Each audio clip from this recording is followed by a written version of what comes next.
The early 20th century was a time of incredible discovery in science, a period when our understanding of the universe changed completely. For thousands of years, people thought atoms were the smallest things, tiny, unbreakable building blocks of everything around us. But then, scientists started looking closer, much closer, and what they found was mind-blowing. Suddenly, the atom wasn't a solid, simple ball. It was a complex system, with a dense center, the nucleus, and tiny particles, electrons, whizzing around it. This new picture of the atom, pieced together by brilliant minds like Ernest Rutherford and Niels Bohr, opened up a whole new world of possibilities. It wasn't just about understanding matter anymore. It was about understanding energy itself. Albert Einstein, with his famous equation E=mc², had already shown the world that mass and energy were two sides of the same coin, and that even a tiny amount of mass could hold an enormous amount of energy. People knew this was big, but they didn't quite grasp just how big until later. The potential for energy release from within the atom became a whisper in scientific circles, a fascinating but theoretical concept. Then came the late 1930s, and that whisper turned into a shout. In Berlin, a team of scientists, Lise Meitner, Otto Hahn, and Fritz Strassmann, were doing experiments that would change everything. They were bombarding uranium atoms with neutrons, trying to see what would happen. What they observed didn't make sense at first. Instead of creating heavier elements, as they expected, they found lighter ones, like barium. It was Lise Meitner, a brilliant physicist who had been forced to flee Germany because she was Jewish, who, working with her nephew Otto Frisch, put the pieces together. The uranium atom wasn't just changing, it was splitting apart. They called this process nuclear fission. The implications were immediate and staggering. When a uranium atom split, it released a huge amount of energy, far more than any chemical reaction known to man. It was like cracking open a nut and finding a small star inside. The scientific community was gripped by a mix of excitement and deep concern. The energy yield was immense, yes, but what if this process could be controlled? What if it could be used for something terrible? This question of control led directly to one of the most critical concepts of the age, the chain reaction. A Hungarian physicist named Leo Szilard had been thinking about this for years. He realized that if a splitting atom released not just energy, but also more neutrons, those new neutrons could then go on to split other atoms, which would release even more neutrons, and so on. It would be a self-sustaining reaction, growing exponentially. Szilard had actually patented the idea of a nuclear chain reaction back in 1934. He saw, with chilling clarity, that this wasn't just a scientific curiosity, it was the theoretical blueprint for an atomic weapon. The idea was simple in concept, but terrifying in its potential. Imagine a small amount of material creating an explosion, thousands, even millions of times more powerful than anything seen before. The moral and ethical dilemmas began to emerge almost immediately within the scientific community. They had stumbled upon a power that could either provide limitless energy or unleash unimaginable destruction. The knowledge was out there, and it couldn't be unlearned. The race, though not yet officially declared, had already begun in the minds of those who understood what fission truly meant. They knew that whoever mastered the chain reaction first would hold a power capable of reshaping the world, for better or for worse. This wasn't just theoretical physics anymore. It was about the future of humanity. The fear was real, a cold dread that settled over the brightest minds of the era because they knew what was coming.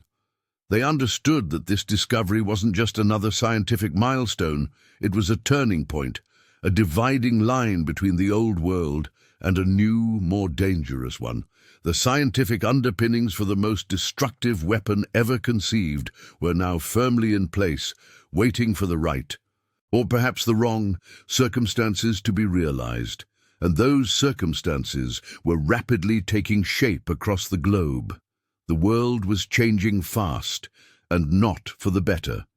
As scientists grappled with the implications of nuclear fission, political tensions across Europe were escalating rapidly. The rise of fascism and Nazism in Germany under Adolf Hitler was casting a long, dark shadow over the continent. This wasn't just a political shift, it was a societal upheaval that directly impacted the scientific community. The Nazi regime's persecution of Jewish scientists and intellectuals led to a mass exodus of brilliant minds. People like Lise Meitner, who had been instrumental in understanding fission, were forced to flee their homes and careers, seeking refuge in other countries. Many of these displaced scholars, including some of the most innovative physicists and chemists of the era, found new homes in the United States and Britain. This migration of talent, while tragic for Germany, inadvertently gathered an unprecedented concentration of scientific genius in the Allied nations, a factor that would prove crucial in the coming years. Amidst this turmoil, a new and terrifying fear began to take hold: the possibility of German nuclear ambitions. Reports and intelligence started filtering through, suggesting that Nazi Germany was showing a keen interest in atomic research. This wasn't just idle speculation. Germany had world-class scientists, and the very concept of nuclear fission had been discovered there. The fear was palpable and deeply unsettling.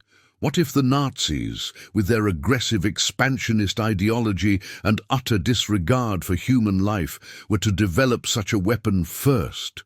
The thought of a nuclear-armed Third Reich capable of unleashing unimaginable destruction presented an existential threat unlike any humanity had ever faced. It was a race against time, not just to understand the atom, but to ensure that its most destructive power did not fall into the wrong hands. The scientific community, especially those who had fled Europe, understood the urgency better than anyone. They had seen firsthand the brutality of the Nazi regime and knew what they were capable of. This growing dread led directly to one of the most pivotal moments in history: the Einstein-Szilard letter. Leo Szilard, the same physicist who had foreseen the chain reaction, was deeply concerned. He understood that the theoretical possibility of an atomic weapon was now a practical danger, especially with Germany's potential involvement. He felt an urgent need to alert President Roosevelt to the danger. However, Szilard was not a public figure. He needed someone with undeniable scientific authority and global recognition to lend weight to his warning. That's where Albert Einstein came in. Einstein, a pacifist by nature, was initially reluctant to involve himself in military matters. But Szilard, along with fellow Hungarian physicists Eugene Wigner and Edward Teller, explained the gravity of the situation. They made it clear that if the Germans developed an atomic bomb, the consequences for the free world would be catastrophic. Convinced by Szilard's arguments, Einstein put his name to a letter drafted primarily by Szilard. Dated August 2, 1939, and addressed to President Franklin D. Roosevelt, the letter outlined the recent scientific discoveries regarding uranium and the potential for a powerful new type of bomb. It specifically warned that it may become possible to set up a nuclear chain reaction in a large mass of uranium, by which vast amounts of power and large quantities of new radium-like elements would be generated. More ominously, it stated, this new phenomenon would also lead to the construction of bombs, and it is conceivable, though much less certain, that extremely powerful bombs of a new type may thus be constructed. The letter also mentioned Germany's cessation of uranium sales from Czechoslovakian mines, suggesting a deliberate effort to secure resources for their own atomic research. This letter, delivered to Roosevelt by economist Alexander Sachs in October 1939, proved to be the crucial catalyst. While Roosevelt was initially cautious, the weight of Einstein's name and the compelling arguments within the letter finally pricked the official US government's interest in atomic research. It wasn't an immediate full-scale commitment, but it was the first official step. The president understood the implications. He established an ad hoc committee, the Advisory Committee on Uranium, to investigate the matter further. This small initial action, born out of pre-war fears and the urgent warnings of refugee scientists, marked the true beginning of America's journey into the atomic age. The storm was indeed gathering, and the world was about to be irrevocably changed by the power locked within the atom, a power that now seemed dangerously close to being unleashed. The ethical dilemmas weighed heavily on the minds of those who knew, but the imperative to prevent a Nazi atomic bomb outweighed all other considerations. The race was now officially on, though few outside a small circle truly understood its stakes. The Einstein-Szilard letter, delivered in late 1939, finally galvanized the US government, albeit slowly at first. President Roosevelt, recognizing the potential, established the Advisory Committee on Uranium. This committee, initially small and underfunded, began the painstaking process of exploring the feasibility of an atomic weapon. Progress was hesitant. Many officials, steeped in traditional military thinking, struggled to grasp the revolutionary implications of nuclear physics. The concept of a bomb deriving its power from splitting atoms seemed more like science fiction than a practical military endeavor. There was skepticism, bureaucratic inertia, and a general lack of urgency in these early days. Funding was minimal, and the initial research efforts were fragmented, spread across various universities and government agencies with little central coordination. However, as the war in Europe intensified and intelligence reports continued to suggest German interest in atomic research, the sense of urgency slowly began to grow. The fear that Nazi Germany might achieve this unimaginable power first was a potent motivator. Gradually, the funding increased, and resources began to flow more consistently into the nascent atomic research programs. What started as a cautious inquiry evolved into a more deliberate, if still somewhat disorganized, effort. The scientific community, particularly the émigré scientists who understood the stakes intimately, pushed hard for greater commitment and speed. They knew time was of the essence.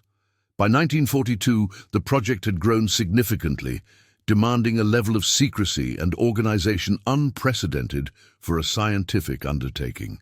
It was given a bland, unassuming codename, Manhattan Engineer District, or simply the Manhattan Project. This name was deliberately chosen to obscure its true purpose, making it sound like a routine military construction project. The scale of the undertaking was truly immense. It required vast financial resources, an army of scientists, engineers, technicians, and construction workers, and an unparalleled level of logistical coordination. The challenge was not just scientific, it was industrial, managerial, and sociological. They had to recruit the brightest minds in physics, chemistry, and engineering from across the country, often without revealing the ultimate goal of their work. Security was paramount, and compartmentalization became the order of the day.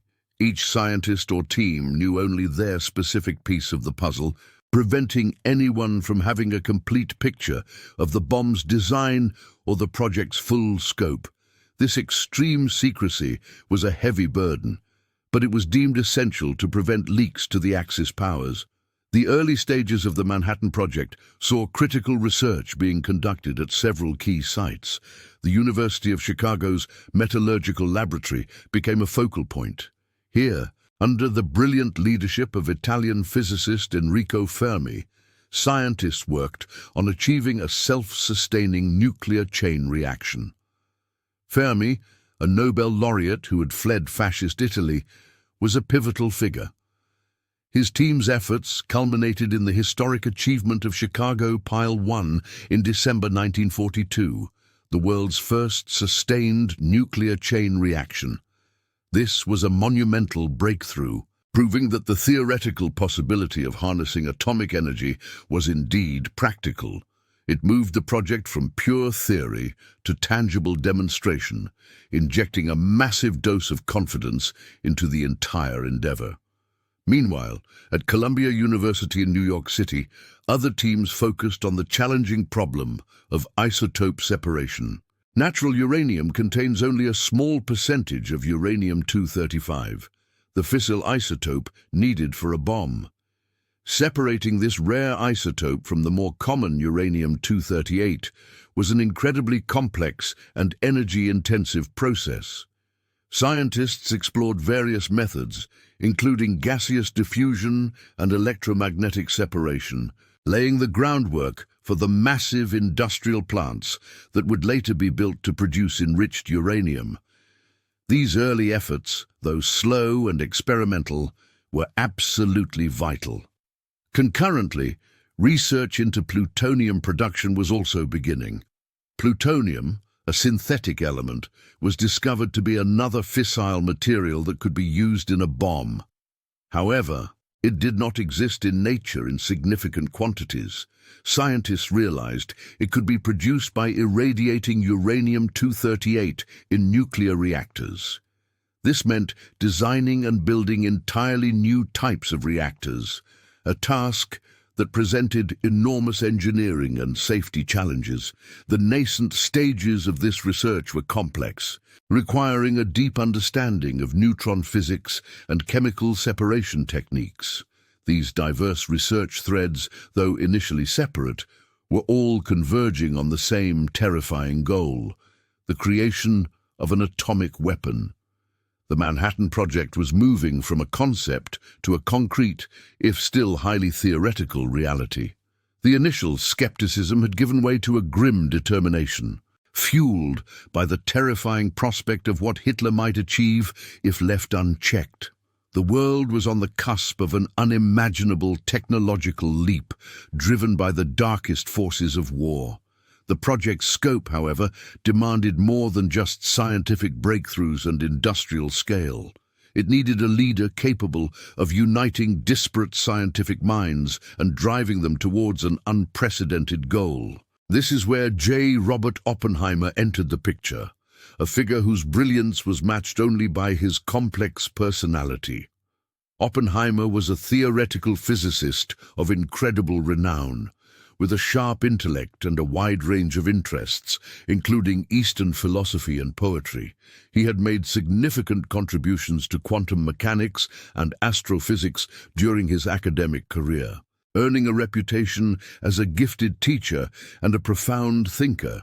His lectures were legendary, often drawing students from various disciplines who were captivated by his insights and articulate explanations.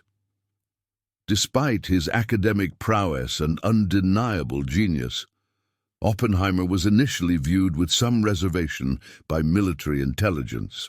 His past associations with individuals and groups sympathetic to communist causes raised red flags, leading to initial concerns about his security clearance. These connections, though never leading to direct accusations of disloyalty, cast a long shadow over his career and would later become a major point of contention. Yet, despite these concerns, General Leslie Groves, the military head of the Manhattan Project, made a surprising and ultimately pivotal decision. Groves, a formidable and pragmatic military engineer, chose Oppenheimer, a theoretical physicist with no prior experience managing large-scale projects, to direct the secret laboratory at Los Alamos. This was a bold move, as many expected an experimentalist or an engineer to lead such a massive undertaking.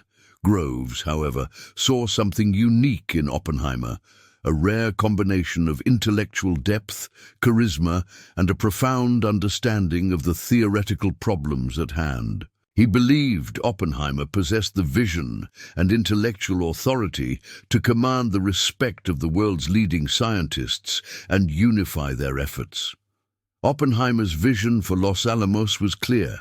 He wanted to create a centralized, interdisciplinary laboratory where theoretical physicists, experimentalists, chemists, metallurgists, and ordnance experts could work side by side. This was a radical departure from the traditional compartmentalized research approach, but Oppenheimer understood that the complexity of the atomic bomb required constant communication and collaboration across all scientific fields. His unique management style, characterized by open scientific discourse within the highly secretive environment, fostered an atmosphere of intellectual intensity and shared purpose. He encouraged vigorous debate, challenged assumptions, and pushed his teams to think beyond conventional boundaries. Building Los Alamos itself was an astonishing feat, undertaken with incredible speed and secrecy. The location chosen was a remote, isolated mesa in New Mexico, far from prying eyes and potential sabotage. It was a place Oppenheimer knew well from his childhood visits to a family ranch nearby. From scratch, a secret city emerged in the desert, complete with laboratories, housing, schools, and all the infrastructure needed to support thousands of scientists, engineers, military personnel, and their families. The construction was relentless, transforming a barren landscape into a bustling scientific outpost in a matter of months. This rapid development, however, came with its own set of challenges. Housing was often rudimentary, living conditions could be harsh, and the isolation took a toll on many.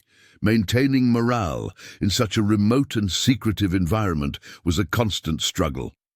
Families were uprooted, children grew up in a place with no name on maps, and the constant pressure of their world-changing work weighed heavily on everyone.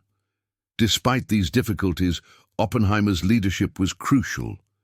He walked the fine line between being a demanding scientific director and a supportive figure, understanding the human element in this extraordinary scientific endeavor. He fostered a sense of community and shared destiny, making everyone feel like an essential part of the monumental task. The scientists and their families, though living under a veil of secrecy, developed a unique bond, united by the unprecedented nature of their mission and the extraordinary circumstances of their daily lives. The creation of Los Alamos was not just about building laboratories. It was about forging a community, a unique intellectual hub dedicated to unlocking the ultimate power of the atom. It was here, in this secluded desert laboratory under Oppenheimer's guidance, that the theoretical concepts of nuclear fission would be transformed into the terrifying reality of the atomic bomb. The stage was set for the most ambitious scientific undertaking in human history, driven by the urgency of war and the brilliance of a generation of scientists. With the physical infrastructure of Los Alamos rapidly taking shape, the next critical step was to populate it with the intellectual firepower necessary to achieve their monumental goal. Oppenheimer and General Groves embarked on an unprecedented recruitment drive, seeking out the brightest scientific minds from across the globe, many of whom had already fled persecution in Europe. The allure of the project was multifaceted. For some, it was a patriotic duty to contribute to the war effort. For others, it was an unparalleled opportunity to push the boundaries of scientific knowledge. And for many, it was the terrifying realization that if they did not build this weapon, someone else might. The project drew a diverse international roster of physicists, chemists, and engineers, creating an intellectual melting pot unlike any other. Notable figures began to arrive, drawn by the gravity of the mission and Oppenheimer's reputation. Richard Feynman, a brilliant young theoretical physicist, brought his unconventional genius and problem-solving skills, quickly becoming indispensable. Niels Bohr, the legendary Danish physicist and Nobel laureate, even made a perilous journey to Los Alamos under the pseudonym Nicholas Baker, providing invaluable insights and moral support. Edward Teller, with his intense focus on thermonuclear weapons, also joined, though his ambitions would later create friction. Even young scientists, fresh out of their doctorates, found themselves thrust into positions of immense responsibility, their ideas and energy fueling the project's rapid progress. These were not just scientists, they were pioneers, working on a problem that had never been tackled before, with stakes that could not have been higher. The secrecy surrounding their work was absolute, meaning they could not discuss their research with anyone outside the project, not even their closest family members. This isolation, combined with the intellectual demands, forged a unique camaraderie among them, a shared burden and a shared purpose. Oppenheimer, with his keen understanding of theoretical physics and his ability to grasp the interconnections between different scientific disciplines, was uniquely positioned to organize this vast intellect. He structured Los Alamos into various divisions, each specializing in a critical aspect of bomb development. There were theoretical divisions, working on the complex calculations of nuclear reactions and critical mass. Experimental physics divisions designed and conducted tests to verify these theories, often using dangerous and novel techniques. Chemistry and metallurgy divisions focused on purifying and shaping the fissile materials, uranium and plutonium, with extreme precision. Ordnance divisions were tasked with designing the mechanisms to detonate the bomb, ensuring a symmetrical compression of the core, which was a monumental engineering challenge. This division of labor allowed for intense specialization, while Oppenheimer's open-door policy and regular colloquia ensured that everyone understood how their piece fit into the larger puzzle. The collaborative environment was intense, driven by intellectual curiosity and the constant pressure of their mission. Scientists would often work around the clock, fueled by coffee and the urgency of their task, engaging in heated debates and sudden breakthroughs. The constant specter of a German atomic bomb loomed large over Los Alamos. Intelligence reports, though often vague and contradictory, hinted at significant German research into nuclear technology. This fear instilled a relentless pace in the project. Every day mattered, every experiment was critical, and every calculation had to be right. The race against time was not just a motivational slogan, it was a palpable reality that permeated every aspect of life at Los Alamos. Scientists and their families made immense personal sacrifices. They lived in a remote, isolated community, cut off from the outside world, their lives dictated by the demands of the project. Marriages were strained, children grew up in an artificial environment, and the psychological toll of working on such a destructive weapon under such secrecy was immense. Yet they pressed on, driven by a shared belief that their work was essential to ending the war and preventing an even greater catastrophe. The urgency, the secrecy, and the sheer intellectual challenge created an environment of unparalleled focus and determination. They were building not just a weapon, but a new chapter in human history, one that they knew would change the world forever. The collective genius assembled at Los Alamos under Oppenheimer's leadership was rapidly transforming theoretical physics into a terrifying, tangible reality. Every calculation, every experiment, every piece of metal shaped brought them closer to unlocking the atom's power, a power that promised to either end a global war or unleash unimaginable destruction. The challenge of harnessing the atom's power extended far beyond the theoretical work at Los Alamos. Before any bomb could be designed or detonated, the fissile materials themselves had to be produced in unprecedented quantities and purity. This presented enormous technical hurdles, particularly for uranium enrichment. Natural uranium consists mostly of uranium-238, with only about 0. percent of the critical uranium-235 isotope needed for a chain reaction. Separating these two isotopes, which are chemically identical and differ only slightly in mass, was an immense industrial undertaking. Two primary methods were developed for uranium enrichment, both on a scale never before imagined.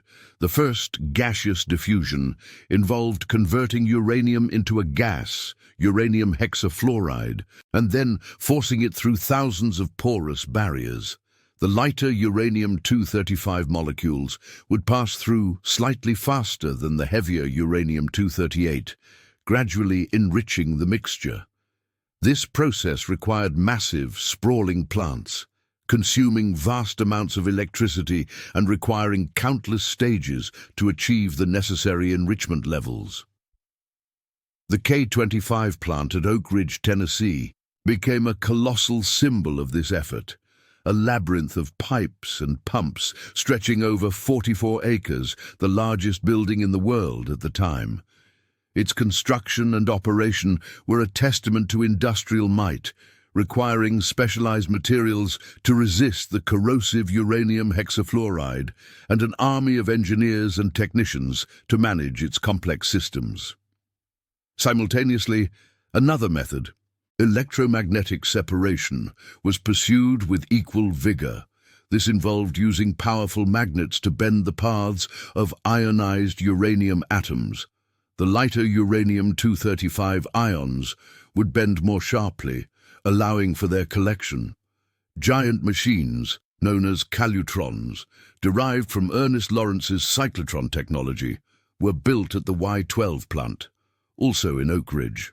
These calutrons were essentially enormous mass spectrometers, each requiring immense amounts of copper for their electromagnets. When copper became scarce due to wartime demands, an audacious solution was found.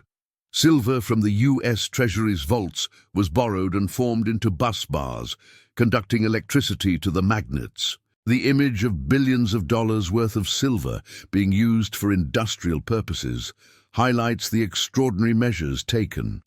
Both the gaseous diffusion and electromagnetic separation efforts at Oak Ridge faced constant technical challenges, from vacuum leaks to equipment failures, but they slowly and painstakingly produced the highly enriched uranium-235 that would fuel the first atomic bomb. The sheer energy demands of these processes were staggering, consuming more electricity than many entire states, underscoring the scale of the commitment.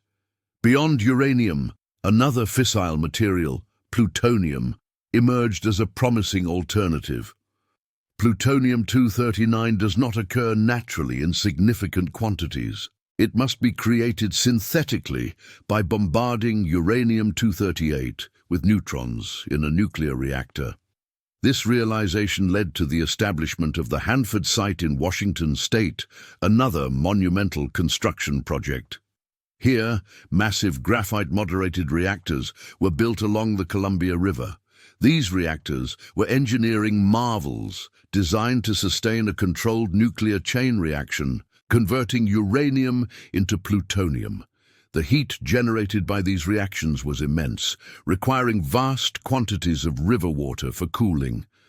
The process of extracting the tiny amounts of plutonium from the highly radioactive irradiated uranium fuel rods was incredibly complex and dangerous, involving sophisticated chemical separation techniques carried out in heavily shielded facilities. The discovery of plutonium's properties, particularly its potential for a more efficient chain reaction, made it a prime candidate for the second type of atomic bomb. However, plutonium also presented its own unique set of challenges. Early tests revealed that reactor-produced plutonium contained small amounts of plutonium-240, an isotope that would cause premature detonation if a simple gun-type assembly method was attempted. This meant that for plutonium, an entirely different detonation mechanism was required: implosion. The implosion problem became one of the most critical and difficult technical challenges at Los Alamos. It involved symmetrically compressing a subcritical sphere of plutonium to increase its density and achieve criticality. This required an incredibly precise and simultaneous detonation of conventional explosives placed around the plutonium core. If the compression was even slightly uneven, the implosion would fail and the nuclear reaction would not occur. The scientists and engineers at Los Alamos poured their efforts into solving this intricate problem. They developed complex, explosive lenses, shaped charges designed to focus the shockwave inwards, creating a perfectly spherical compression. This involved intricate calculations, novel experimental setups, and the development of high-speed photography to capture the microseconds-long events of the implosion. They conducted countless tests with non-nuclear materials, honing the design of the lenses and the timing of the detonations. The precision required was almost unimaginable, demanding perfect synchronization across multiple explosive charges. Overcoming the implosion problem was not just an engineering feat. It was a triumph of experimental physics and materials science, pushing the boundaries of what was thought possible. Every piece of progress, every successful test, brought them closer to building a weapon that would change the course of history, a weapon that relied on the meticulous control of forces far beyond human experience. The journey from theoretical possibility to tangible weapon was paved with these monumental technical breakthroughs, each one a testament to the ingenuity and relentless effort of the thousands of people involved in the Manhattan Project. The sheer scale and secret nature of the Manhattan Project meant that maintaining absolute secrecy was a constant, all-consuming task. From its very inception, the project operated under a shroud of extreme compartmentalization. Scientists and engineers worked on specific pieces of the puzzle, often without a full understanding of the overall objective. This was a deliberate strategy to prevent any single individual from knowing too much, thereby minimizing the risk of information leaks. Security protocols were incredibly strict, impacting every aspect of daily life for the thousands of people involved. Mail was censored, phone calls were monitored, and travel was restricted. For many, the psychological toll of working under such intense secrecy was immense, creating an atmosphere of suspicion even among colleagues.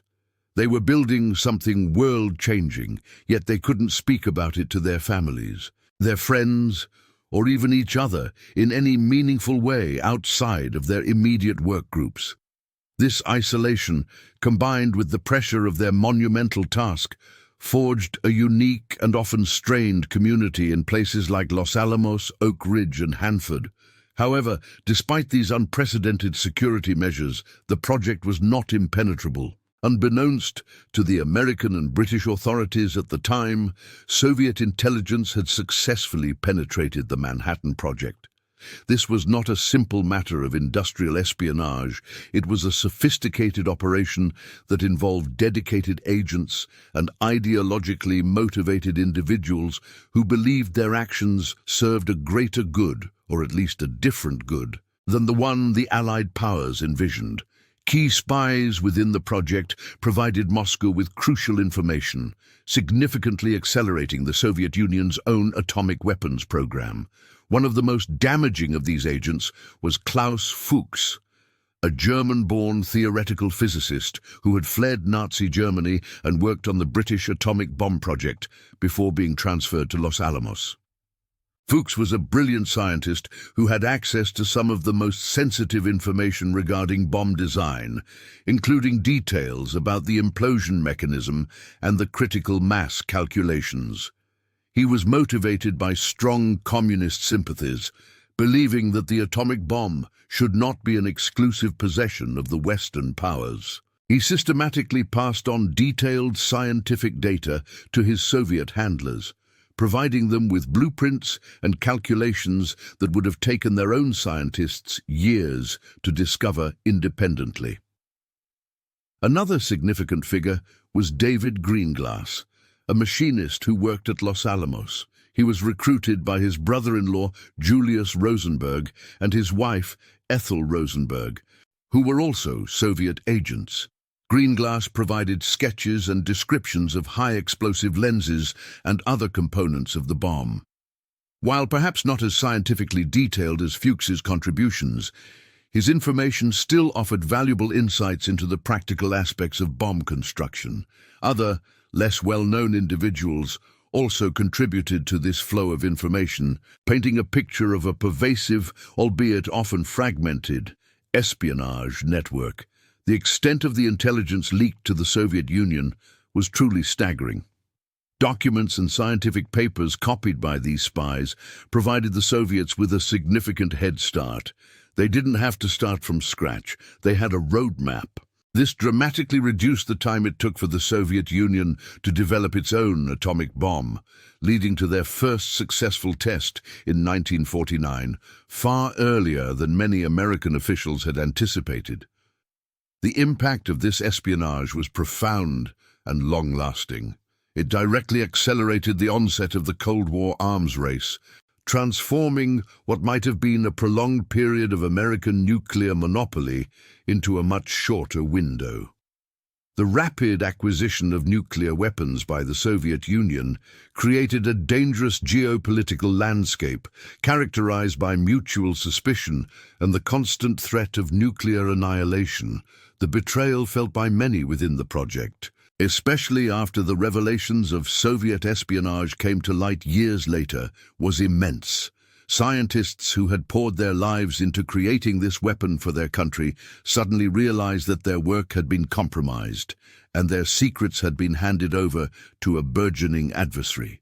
This era of espionage cast a long shadow over the scientific community and deeply influenced the development of national security policies for decades to come, forever altering the balance of global power and setting the stage for the perilous nuclear standoff that defined much of the latter half of the 20th century. The intense secrecy, initially designed to protect the project, ultimately created fertile ground for those willing to break ranks, with consequences that continue to resonate today. The intense secrecy, initially designed to protect the project, ultimately created fertile ground for those willing to break ranks, with consequences that continue to resonate today. With the war in Europe over and the Japanese still fighting fiercely in the Pacific, the pressure to finish the bomb grew unbearable. The theoretical work was largely complete, and the industrial production of fissile materials was slowly catching up. Now it was time to prove the concept. The decision was made to conduct a full-scale test of an atomic device.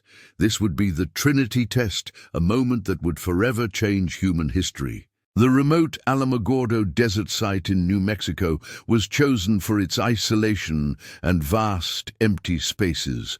This desolate stretch of land became the backdrop for humanity's most ambitious and terrifying experiment.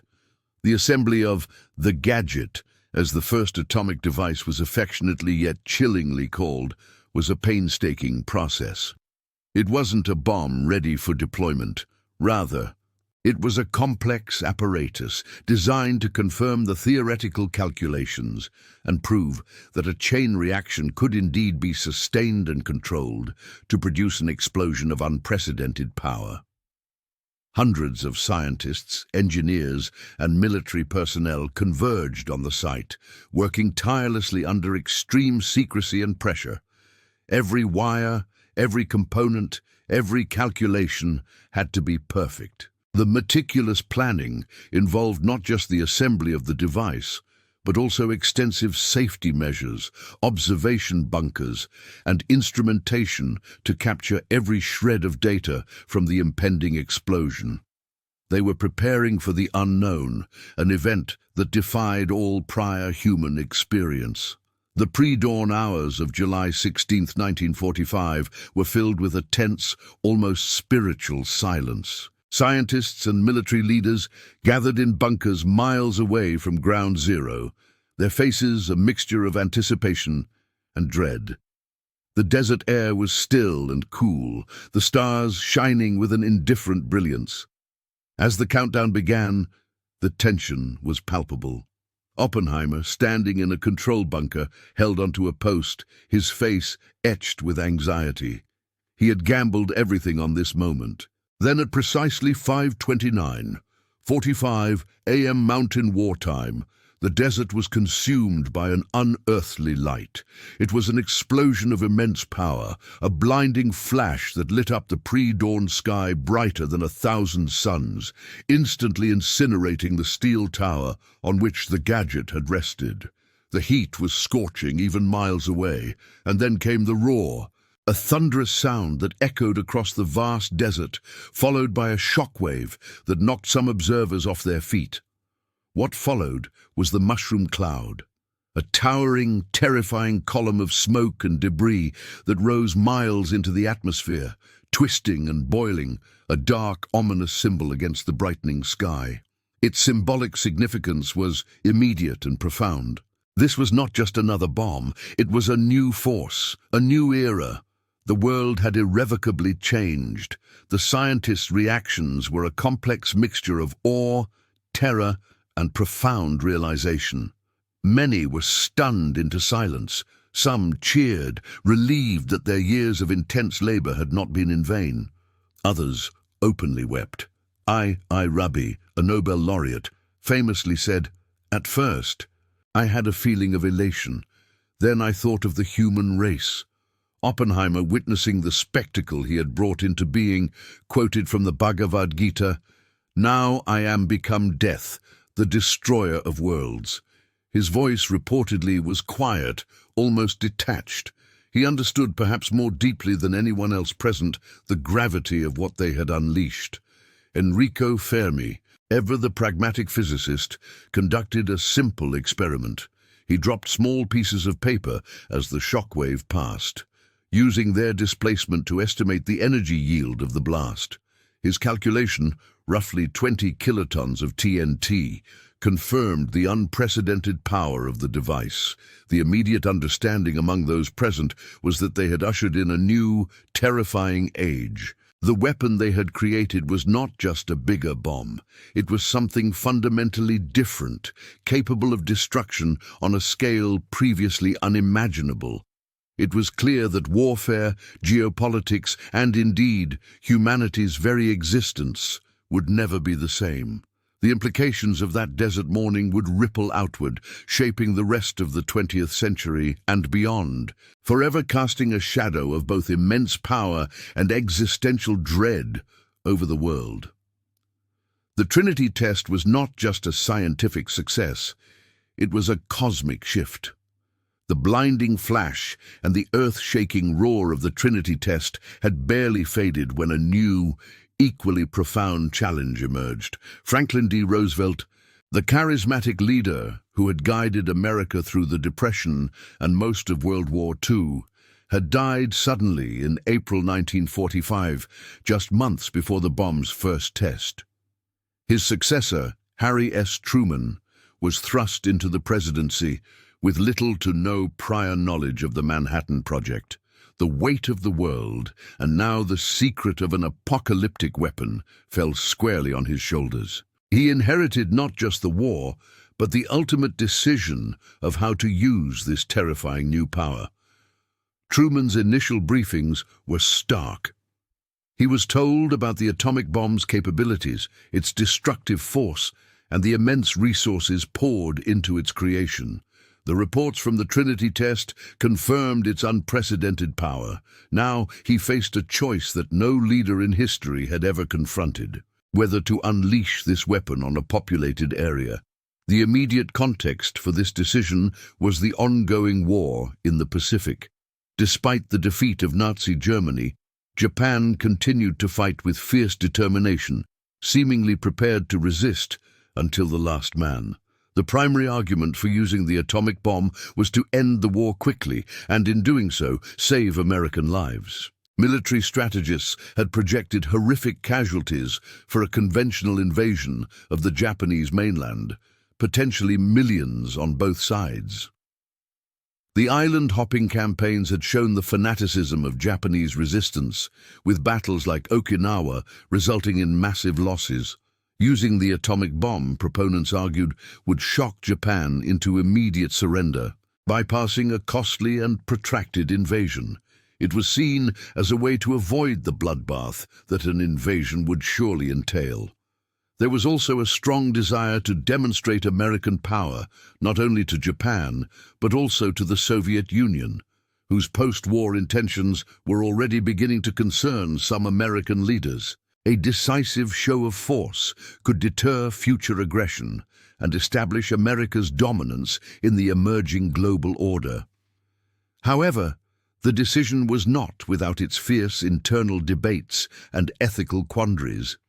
Many within the scientific community and some military advisors voiced strong arguments against the bomb's use, or at least against its use on civilian targets without prior warning. The ethical concerns were immense.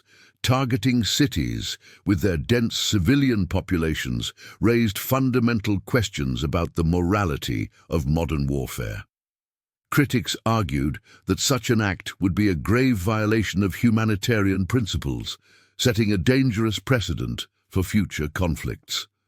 The sheer scale of destruction, coupled with the unknown long-term effects of radiation, made many uneasy. Alternative strategies were proposed. Some suggested a demonstration of the bomb's power on an unpopulated island or a military target, hoping that witnessing its destructive capability would convince Japan to surrender without further loss of civilian lives. Others argued for continuing the conventional bombing campaigns and naval blockades, believing that Japan was already on the verge of collapse and that a protracted siege would eventually force their surrender. The ongoing firebombing of Japanese cities had already caused widespread destruction and death, leading some to question the necessity of an even more devastating weapon. There was also the consideration of the long-term implications for global security. Many feared that the use of such a weapon would inevitably lead to an arms race, pushing the world into an era of unprecedented danger. The scientists who had created the bomb understood its destructive potential better than anyone, and many of them, including Leo Szilard, signed petitions urging Truman not to use it against cities. They argued for a more restrained approach, emphasizing the terrifying power they had unleashed and the need for international control over such weapons. Truman, however, was under immense pressure. He was a new president, inheriting a war from a revered predecessor and faced with the responsibility of bringing it to a swift conclusion. The advice he received was varied, but the military consensus leaned heavily towards using the bomb. The desire to save American lives, the weariness of a nation exhausted by war, and the perceived fanaticism of the Japanese leadership all weighed heavily on his decision. He concluded that the bomb was a military weapon to be used against military targets, and that the chosen cities, while populated, contained significant military and industrial infrastructure. The weight of this decision, to unleash a force never before seen, was his alone to bear. He ultimately chose the path that he believed would end the war most quickly, with the fewest American casualties, fully aware that it would forever change the face of warfare and humanity's future. The stage was set for a new, terrifying chapter in human history. The fateful morning of August 6, 1945, marked a grim turning point. A B-29 bomber named the Enola Gay soared through the clear skies over Japan, carrying its deadly payload. Inside its belly was Little Boy, a uranium bomb, unlike any weapon ever deployed. At precisely 8:15 a.m. local time, the bomb was released over the city of Hiroshima. It fell for 43 seconds before detonating at an altitude of about 1,900 feet. The immediate effect was catastrophic. A blinding flash of light, brighter than 1,000 suns, engulfed the city, followed by an immense blast wave that flattened everything within a mile radius. Buildings were instantly vaporized, turning into dust and debris. People close to the epicenter simply ceased to exist, their shadows burned onto stone. The heat generated was unimaginable, reaching millions of degrees Celsius at its core, scorching everything in its path. Fires erupted across the city, fueled by the collapsed wooden structures, creating a firestorm that consumed what little remained. The mushroom cloud, an iconic and terrifying symbol, rose miles into the sky, a visible testament to humanity's new destructive power. Within moments, Hiroshima, a vibrant city, was reduced to smoldering rubble. Tens of thousands died instantly, estimated to be between 70,000 and 80,000 people. Many more were severely injured, suffering from horrific burns, broken bones, and internal trauma. The immediate devastation was beyond comprehension, a scene of absolute horror and chaos. Survivors, disoriented and badly wounded, wandered through the ruins, searching for loved ones amidst the smoke and ashes. The few hospitals that remained standing were quickly overwhelmed, unable to cope with the sheer number of casualties. But the horror did not end with the initial blast. The long-term effects of radiation sickness soon began to manifest. Those who survived the explosion and initial fires started to experience nausea, vomiting, hair loss, and severe internal bleeding. Many developed acute radiation syndrome, a cruel and agonizing death that could take weeks or months. The invisible killer, radiation, continued its work, affecting generations to come with increased rates of cancers, birth defects, and other chronic illnesses. The full human cost of the little boy would only be truly understood in the decades that followed, a testament to the bomb's insidious and lingering destructive power. Despite the unprecedented destruction in Hiroshima, the Japanese government did not immediately surrender. They were still debating their options, and some military leaders even tried to downplay the true nature of the new weapon. With no immediate surrender, President Truman authorized the use of a second atomic bomb. Just 3 days later, on August 9, 1945, another B-29 boxcar took off, carrying Fat Man, a plutonium bomb. Its primary target was Kokura, but due to heavy cloud cover, it diverted to its secondary target, Nagasaki. At 11:02 a.m., the Fat Man detonated over Nagasaki, a city with significant industrial areas and a large population. Although the terrain of Nagasaki, with its valleys and hills, somewhat contained the blast, compared to the flat expanse of Hiroshima, the devastation was still immense. An estimated 40 to 75 people died immediately, and many more succumbed to injuries and radiation sickness in the following weeks and months. The city's industrial heart was shattered, and vast residential areas were obliterated. The rapid succession of these two unimaginably powerful attacks, coupled with the Soviet Union's declaration of war and invasion of Manchuria, finally broke Japan's resolve. Emperor Hirohito, recognizing the catastrophic situation, intervened and announced Japan's unconditional surrender on August 15, 1945, officially ending World War II.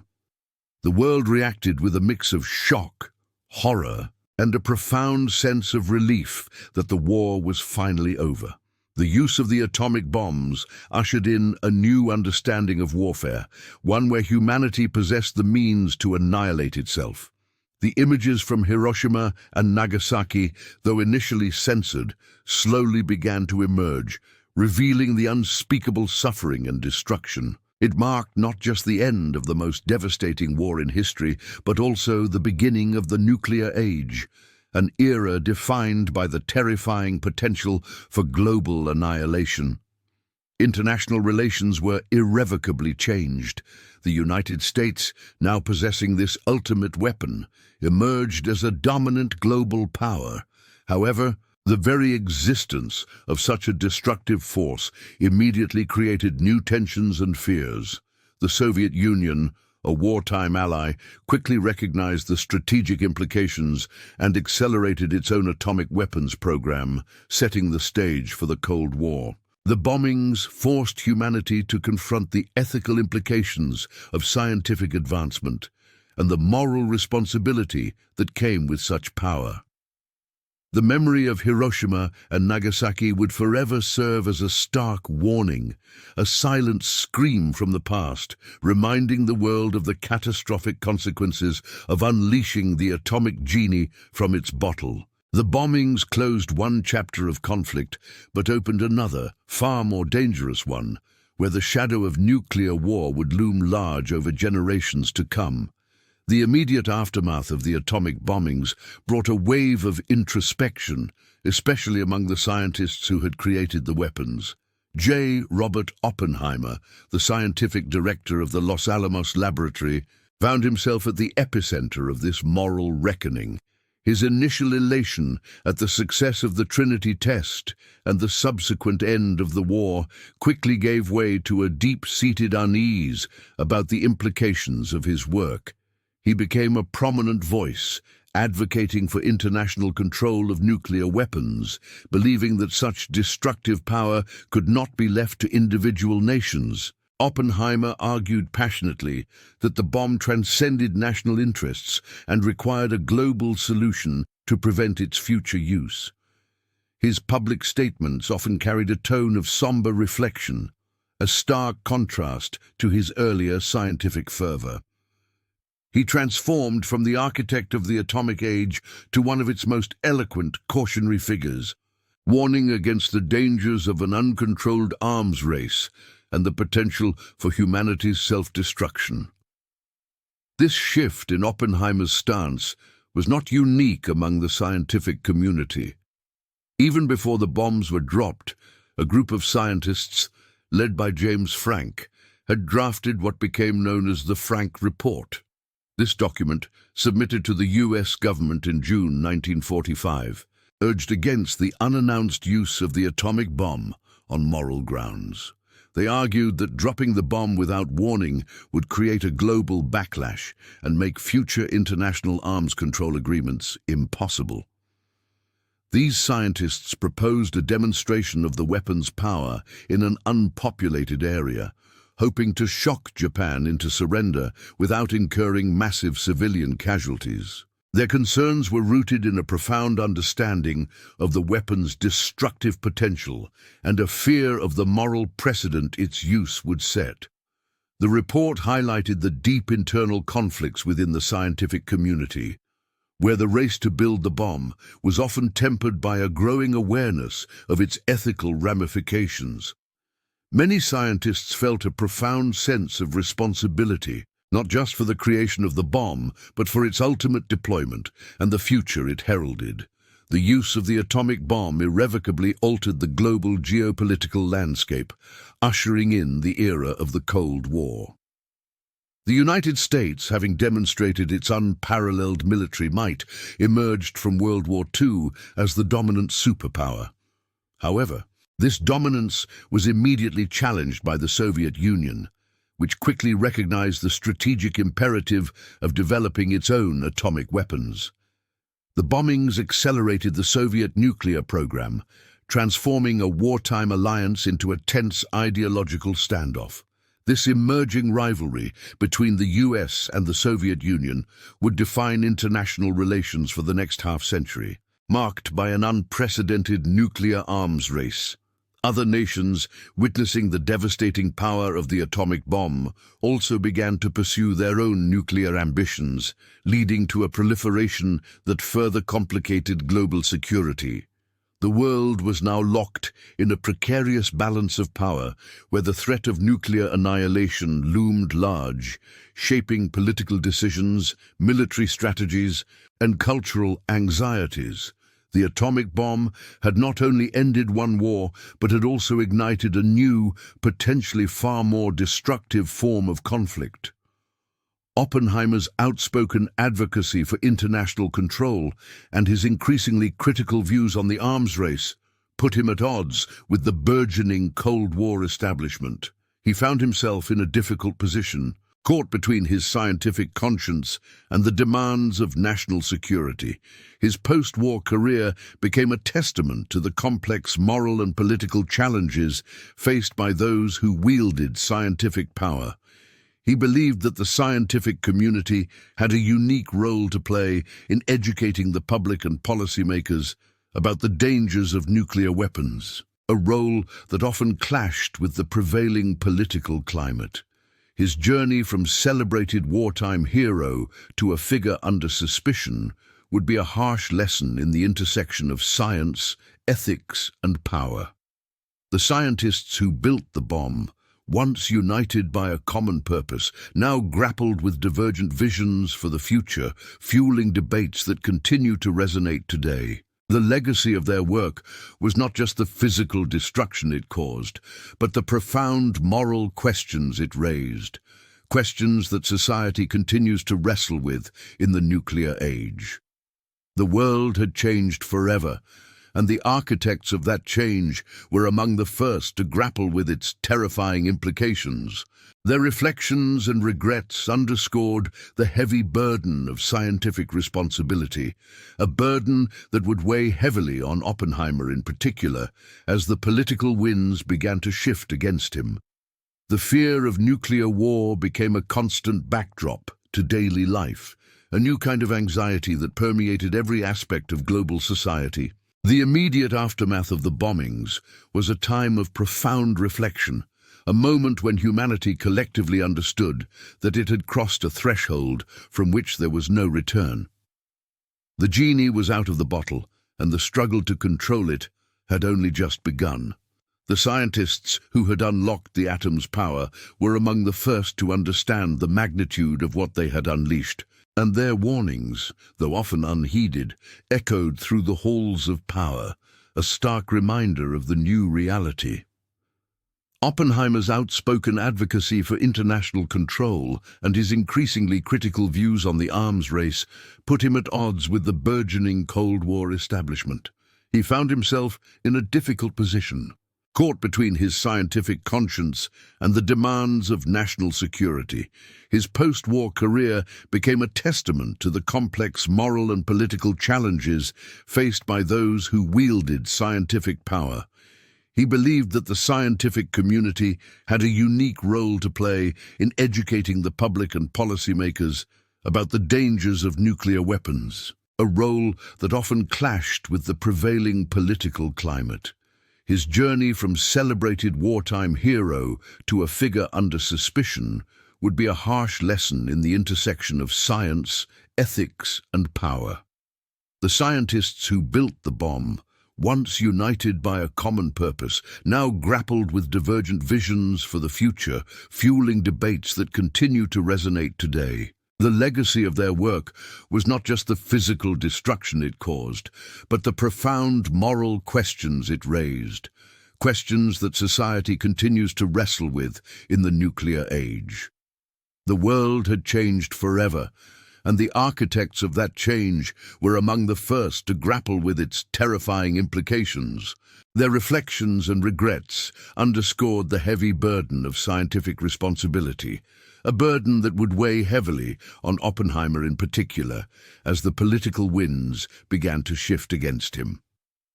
The fear of nuclear war became a constant backdrop to daily life, a new kind of anxiety that permeated every aspect of global society. The immediate aftermath of the bombings was a time of profound reflection, a moment when humanity collectively understood that it had crossed a threshold from which there was no return. The genie was out of the bottle, and the struggle to control it had only just begun. The scientists who had unlocked the atom's power were among the first to understand the magnitude of what they had unleashed, and their warnings, though often unheeded, echoed through the halls of power, a stark reminder of the new reality. As the 1950s dawned, America found itself in the throes of the McCarthy era, a period defined by intense anti-communist paranoia and a deep suspicion of anyone perceived to harbor left-wing sympathies. This climate proved particularly dangerous for individuals like J. Robert Oppenheimer, whose past associations and outspoken views made him a target. Oppenheimer had always maintained a complex web of relationships, some of which included individuals with communist leanings or connections to left-wing organizations. While these associations were not uncommon in intellectual circles of the 1930s and early 40s, they became a severe liability in the heightened political tension of the Cold War. His wife, Kitty, had also had past communist affiliations, further fueling suspicion. These personal connections, combined with his increasingly vocal opposition to the development of the hydrogen bomb, a weapon he considered morally reprehensible and strategically unsound, positioned him squarely against powerful figures within the military and government. He argued that the super, as it was called, would only escalate the arms race to an even more dangerous level, creating a weapon of unimaginable destructive power that served no rational military purpose. This stance alienated him from those who saw the hydrogen bomb as the next crucial step in maintaining American nuclear superiority over the Soviet Union. The culmination of these tensions arrived in 1954 with the infamous security clearance hearing. Oppenheimer was accused of disloyalty and being a security risk, charges that shocked the scientific community and the nation. The proceedings were not a criminal trial, but an administrative hearing, yet they carried immense weight for Oppenheimer's career and reputation. The accusations were wide-ranging, drawing on his past associations, his perceived lack of enthusiasm for the hydrogen bomb project, and even some personal rivalries. Edward Teller, often seen as the father of the hydrogen bomb, testified against Oppenheimer, deepening the rift between them. Teller believed Oppenheimer was hindering progress on a vital defense project. The hearing became a public spectacle, a highly publicized and controversial event that played out against a backdrop of national anxiety. For weeks, Oppenheimer endured grueling interrogations, his every past action and word scrutinized. He found himself defending not just his loyalty, but his scientific judgment and moral convictions. The process was designed to damage his standing, and it succeeded. In the end, the Atomic Energy Commission's Personnel Security Board voted to revoke Oppenheimer's security clearance. While they found him to be a loyal citizen, they deemed him a security risk due to defects of character and his associations. This decision effectively ended his career as a government advisor and stripped him of his direct influence on nuclear policy. The impact on Oppenheimer was devastating. He lost access to classified information, which severely limited his ability to contribute to cutting-edge physics research and policy discussions. The revocation was a clear message to other scientists. Dissent, especially on matters of national security, would not be tolerated. It symbolized a chilling suppression of scientific independence and critical thought within government circles. Despite this professional downfall, Oppenheimer spent the remainder of his life as a scholar and educator. He accepted the directorship of the Institute for Advanced Study in Princeton, a position he held for many years. There, he continued to write, lecture, and reflect on the profound ethical and societal implications of scientific discovery. He became a respected voice on the philosophy of science and the responsibilities of scientists in a nuclear age, albeit one largely stripped of his former power. The ordeal left an indelible mark on him, a constant reminder of the price he paid for his conscience and his past. His story became a cautionary tale, illustrating the precarious balance between scientific freedom and national security, and the personal cost of challenging the status quo during a time of intense ideological conflict. His later work focused on exploring the broader questions of knowledge, culture, and the human condition, a testament to his enduring intellectual curiosity even after his public humiliation. The shadows of the McCarthy era followed him, but they did not extinguish his intellect or his commitment to thoughtful engagement with the world's most pressing issues. The shadows of the McCarthy era lingered, but the world itself was moving into a new, more dangerous phase. The development of the atomic bomb had opened a Pandora's box, and there was no closing it. The immediate aftermath of World War II saw the United States as the sole possessor of this terrifying power. But that monopoly was short-lived. The Soviet Union, aided by intelligence gathered from inside the Manhattan Project, rapidly developed its own nuclear capabilities. This set the stage for an unprecedented and terrifying arms race. The development of the hydrogen bomb, a weapon exponentially more powerful than the atomic bombs dropped on Japan, marked a critical escalation. Scientists like Edward Teller, who had testified against Oppenheimer, championed its creation, believing it was essential for national security. The United States detonated its first hydrogen bomb in 1952, followed quickly by the Soviet Union in 1953. This new class of superweapons introduced an even more chilling dimension to global conflict. The destructive potential was no longer measured in single cities, but in entire regions, even continents. Other nations soon followed suit, with the United Kingdom, France, and China developing their own nuclear arsenals over the next few decades. This proliferation of nuclear weapons created a new global reality, fundamentally altering international relations and military strategy. The concept that emerged to describe this precarious balance was mutually assured destruction, or MAD. The idea was simple and terrifying. If one nuclear power launched an attack, the other would retaliate with its own nuclear arsenal, leading to the complete annihilation of both sides. This grim logic paradoxically became a form of deterrence.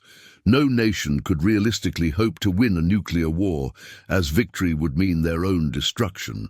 This constant threat of global annihilation hung like a dark cloud over the entire Cold War period. It meant that every diplomatic move, every military maneuver, was viewed through the lens of potential nuclear escalation.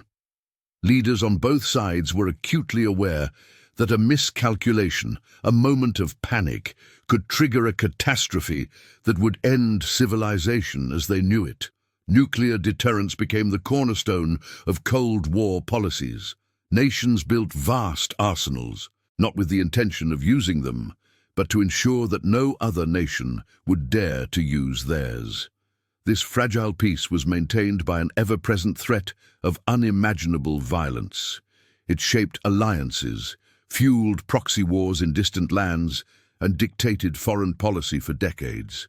The world lived under a constant state of tension, where every international crisis had the potential to spiral out of control.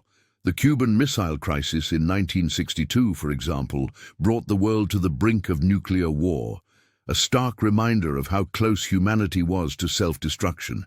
The very existence of these weapons forced a new kind of diplomacy, one where careful negotiation and de-escalation were paramount to survival. Even after the end of the Cold War, the challenges posed by nuclear weapons persist and have evolved.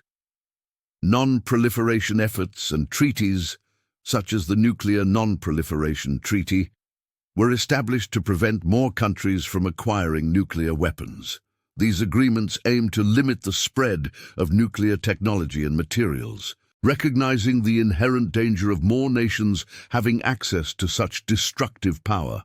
However, these efforts are not always successful. The risks of rogue states developing nuclear capabilities, or even the terrifying prospect of nuclear terrorism, remain significant concerns. The idea of non-state actors acquiring and using a nuclear device is a nightmare scenario that continues to drive international security efforts. The debate about the ethics and future of nuclear weapons continues to this day. Some argue that they are a necessary evil, a deterrent that has prevented large-scale wars between major powers. Others contend that their mere existence is an unacceptable risk and that the world would be safer if they were completely abolished. The legacy of Oppenheimer and the Manhattan Project is not just about the creation of a weapon, It's about the permanent alteration of human history and the ongoing struggle to manage the power we unleashed. The nuclear age forced humanity to confront its capacity for self-destruction, and the questions it raised about responsibility, power, and survival are more relevant than ever. The terrifying race for the atomic bomb did not end with its creation. It simply transformed into a different kind of race, one to control and contain the monster that had been brought to life. Oppenheimer's legacy, then, is a complex inheritance, a tapestry woven with threads of scientific brilliance, profound moral struggles, and an undeniable, irreversible impact on human history. He is, without question, the father of the atomic bomb.